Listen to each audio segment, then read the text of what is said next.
صحابی کے واقعہ ہے کہ وہ بچپن میں یتیم ہو گئے تھے، وہ اپنے چچا کے پاس رہنے لگے، بہت دن اسی طرح رہتا رہا، اتفاقاً سے کیا ہوا وہ مسلمان ہو گئے، چھپ کر مسلمان ہو گئے۔ جب ان کے چچا کو خبر ہوئی تو انہوں نے غصے میں آ کر بالکل ننگا کر کے گھر سے نکال دیا۔ ماں ہوتی ہے وہ بھی بیزار تھی، وہ اس لیے کہ وہ ایمان والی نہیں تھی، لیکن جب اس کو گھر سے نکالا گیا تو ماں نے ایک چادر دیا جو موٹی سی تھی، تو اس نوجوان نے فرماتے ہیں کہ اس چادر کے دو ٹکڑے کے، ایک سے اپنے سطر کا حصے کو چھپا لیا اور ایک اپنے اوپر ڈال لیا۔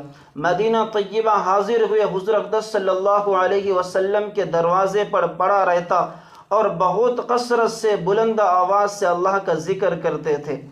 ایک مرتبہ حضرت عمر فاروق رضی اللہ تعالی عنہ نے ارشاد فرمایا، یہ شخص ریاکار ہے، یعنی دکھانے کے واسطے ذکر کر رہا ہے۔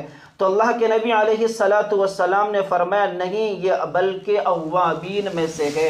کیا فرمایا؟ یہ اوابین میں سے ہے۔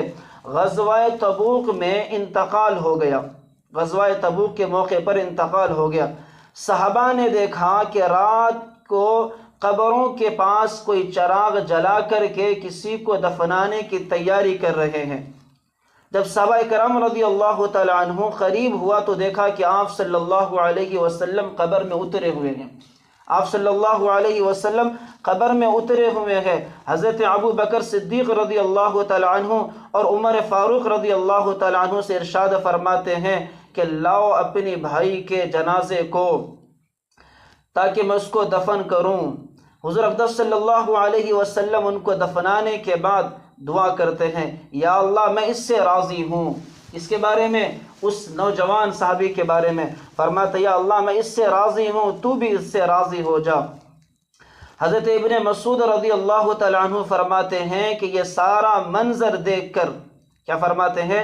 ابن مسعود رضی اللہ تعالیٰ عنہ فرماتے ہیں کہ یہ سارا منظر دیکھ کر مجھے تمنا ہوئی کاش یہ میری میت ہوتی۔ کس کی میت ہوتی؟ کاش یہ میری میت ہوتی۔